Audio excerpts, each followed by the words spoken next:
Yesterday, Disney made an announcement that may have single-handedly solved our global crisis problem when it comes to movie releases, and might possibly be a game changer for Hollywood movies and how they're released, not only during this crisis, but after it's over?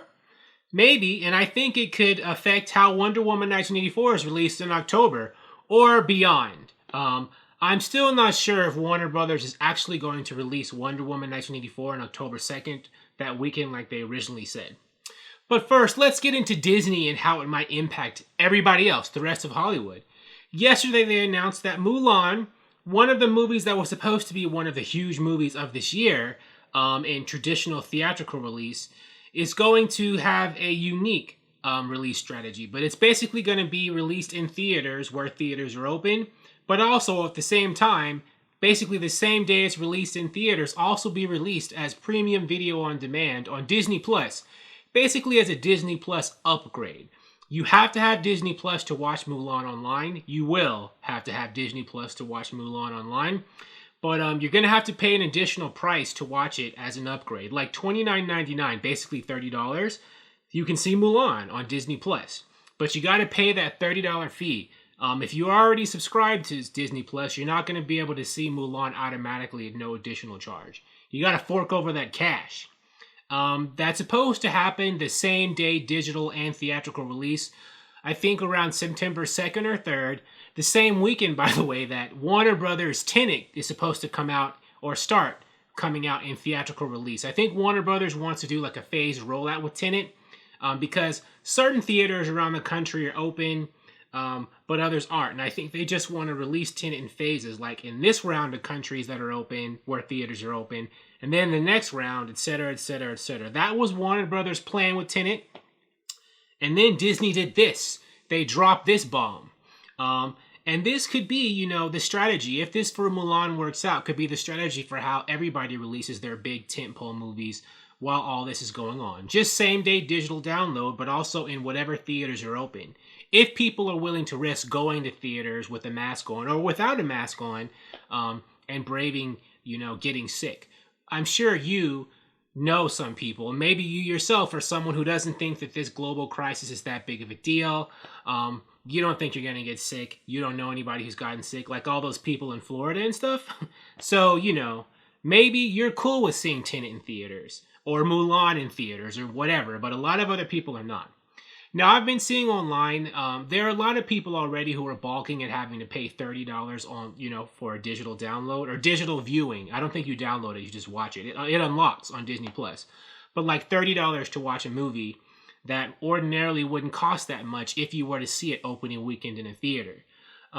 Good point, but Disney has to try to make its money back some way. They could offer Mulan like for $10 or $20, but they probably did their internal market research and they figured the $30 price point would be enough where, if there were enough people who, paid that online, they would make enough money back comparable to what they would get in normal times, right? Like if they only sold Mulan for like 99 cents and everybody watched it, I guess they wouldn't make as much money if they charged $30 and a smaller group of people watched it. But because they're paying $30 instead of 99 cents, the profit would be bigger. That's my reasoning about why Disney did this. They probably were like, researching how much is reasonable for people but still profitable for us. $30. Now, like I said, that $30 is still too much for some people. They're like, really? Maybe like 15 or something. So we'll see. We'll see if this works. I do know that Disney has loyal customers, Disney and Marvel, who will fork over that $30. Like imagine if Black Widow was $30. Because if Mulan is successful at this price point, they'll do the same thing with Black Widow. Bob Chapek, the current Disney CEO, has said, oh no, we're not going to do that with Black Widow, no way. But that's what he says now. If Mulan in September is successful, then they'll do it with Black Widow in November. But, I think a lot of Marvel fans, Marvel fans are like diehard and rabid. I say that in a positive way. I know rabid has a negative connotation, but, I think they'll pay $30 to see a Marvel movie. They love it so much. Some won't. Some are like, no, the principle, I'm not doing that. But most will, I think. And I think, that's the kind of fan base that Disney has in other brands, like Disney in general. Like, there's a lot of diehard Disney people who are like, they see all these Disney movies. They will pay $30 to see Mulan because it's not just for them. You can buy $30. You can pay the $30 price, but everybody in your house gets to see it. Or everybody who uses your Disney Plus password, because people share online passwords. People share Netflix passwords. They share Disney Plus passwords and other streaming service passwords. So like the kids, the spouse, your roommates, and you can all see Mulan, I think, as many times as you want for $30. It was unclear. Some people thought the $30 price was a rental, but I think you get to own it. I don't think it's something where you only rent it. Because $30 is a bit much for something that's temporary. I think that once you pay that $30, you get to watch it like forever. I mean, you basically own it as a streaming, as something on Disney Plus. I don't think you're downloading it, but I don't think that expires.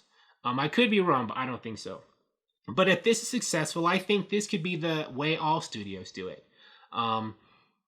In this time, I think that Disney will do Black Widow like that. Warner Brothers, I don't know. It might be too late for Warner Brothers to do it with Tenet because Tenet comes out in theaters at the same time as Mulan. So it's too late for Warner Brothers to wait and see how Mulan does before they do that with Tenet, unless they move Tenet's release date again. But the Tenet Mulan situation will be very good for Wonder Woman 1984 because that comes out in October, right?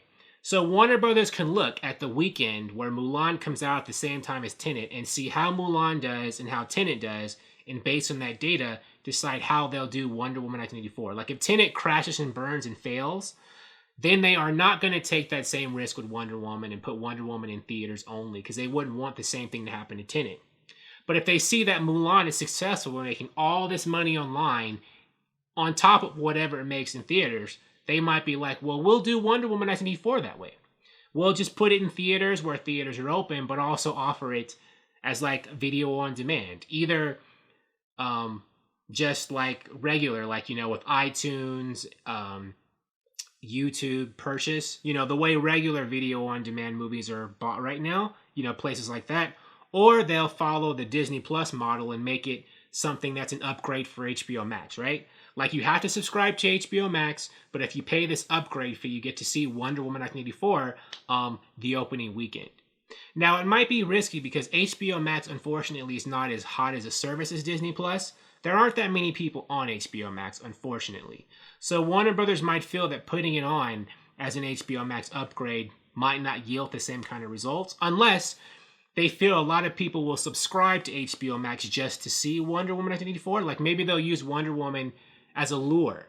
Like, if you subscribe to HBO Max, you get Wonder Woman 1984 on opening weekend, right? They could use it as something to drive those HBO Max subscriptions up because according to what's online, HBO Max so far isn't doing that well. But, if this succeeds, if the Mulan experiment succeeds, it'll spill over everywhere, I think. Dune, that's supposed to come out in December for Warner Brothers. They'll probably do Dune that way.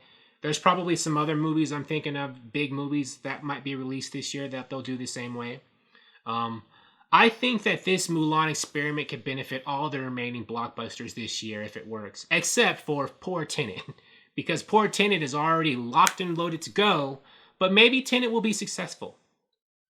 But, Tenet didn't used to have Mulan going up against it the same weekend. Disney slid in there. It was originally going to be Tenet opening in all theaters, open theater, or starting that rollout, and it was the only big movie in town that weekend in September. But, Disney was like, nope, we're opening Mulan that same weekend. So now Tenet's got to fight with Mulan in limited theaters as it is. And Mulan has an edge because it's also got digital download. Or digital viewing. I don't think you download it. I think you have to watch it on Disney Plus. So we'll see. But I think that, this is going to be a good indicator how this goes down with how Wonder Woman 1984 does. But they might push Wonder Woman 1984 to 2021. They might just delay it again until they feel this is over. But how long is this global crisis we're in really going to go on? Is it really going to end in early to mid 2021, or is it going to go on longer? How much longer can these studios wait to release these big movies everyone's sitting on, right? So we'll see. Thank you for watching. If you like this video, please like it on YouTube and subscribe to the channel. because I appreciate your viewership, and I'll talk to you soon.